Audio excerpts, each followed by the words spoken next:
You did. You got closer to relegation, Phil, didn't you? Laura, it's a bit... They had their one chance this year and they blew it. Next year, Newcastle are going to be stronger. Chelsea are going to be stronger. Man United are going to be stronger. Arsenal will not even finish in the top 4 next year. We will go there.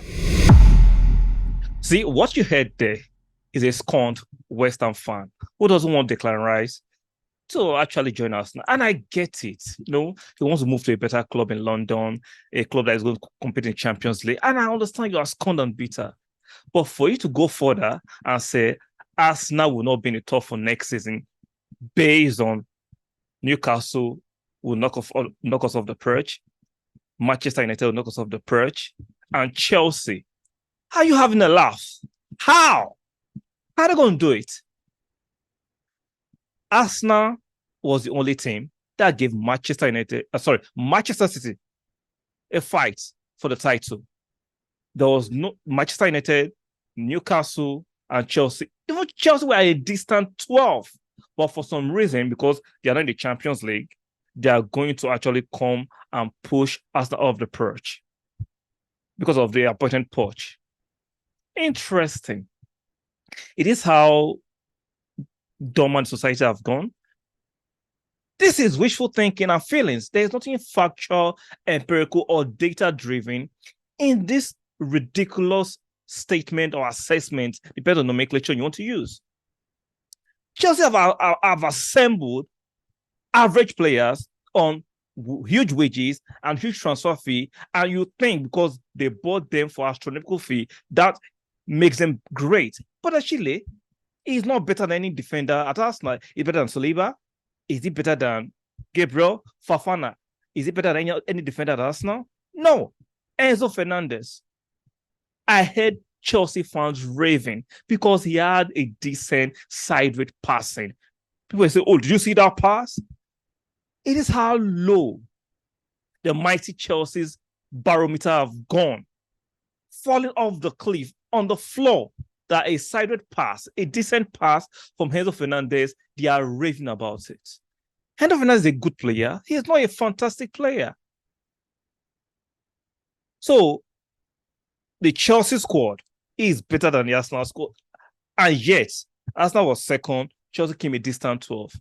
The Manchester United squad, decent squad, overpaid players, Sancho overpaid. Manchester United fans now have actually, for the first, I admitted that Sancho is not as good as they thought. Anthony, another clown in the team. Casemiro, getting booked and getting red cards. Varane can't play 2 straight matches. Lisandro Martinez, decent debut season. But those players, those teams are going to do better than Arsenal. Newcastle, for the first time, they'll be in the Champions League. Their squad is going to be stretched. They came fourth.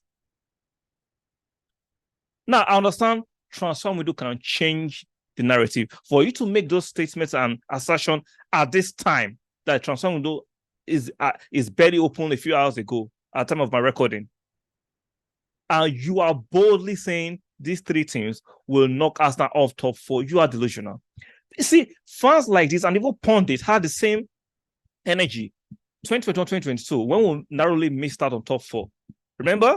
We narrowly missed out on top 4, and they said that was our only chance. There was no other chance for us to qualify for top 4. The following season, 2022-2023, we actually competed for the league with Man City.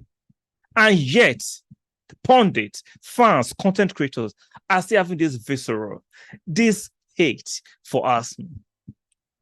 It's ridiculous, right? It is very, very ridiculous. Arsenal will not make top 4. Based on what? Look at the defense. Look at our midfield. Look at our attack. Saka and Martinelli, the brightest, youngest prospect in English football. Martinelli has been improving in outcomes in goal scoring and assists every season. Same for Saka.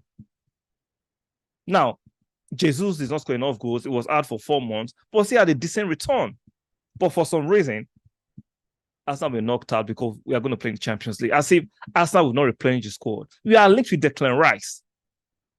And Liverpool bought McAllister. With all due respect, McAllister. And fans are reading about McAllister, saying he's a World Cup winner. So without McAllister, Argentina wouldn't have won the World Cup. How much did McAllister contribute to the victory of the Argentines at the World Cup?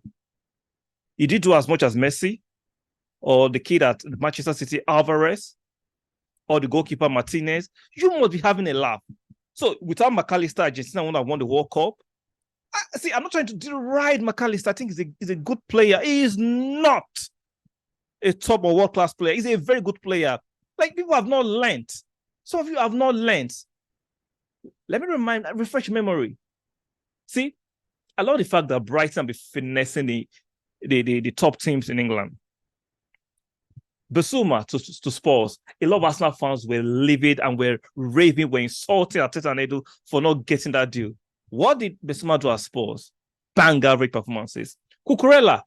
Man City wanted to get Cucurella. Chelsea came in and overpaid for him. Now Chelsea fans want Cucurella out. Graham Potter. The hierarchy at Chelsea employed him, took him from Brighton, and were told by the press he was going to be fantastic at Chelsea. What happened? You guys don't learn. You fall for the mainstream media narrative, aka the mainstream media, telling you how to think, and you can't use your common sense. I think it's asinine, it's silly to say Arsenal will follow the top four. I don't say it. The data don't support it. The empirical evidence on the table don't support it.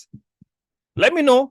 Maybe I'm the one waffling. Maybe I'm the one delusional. Let me know in the comment section. Do not forget to subscribe if you enjoy my content. If you're not yet subscribed, like the video. Very, very important for the growth of this channel and the algorithm. And lastly, make sure your notification bells are turned on. And I'll see you guys in the next one.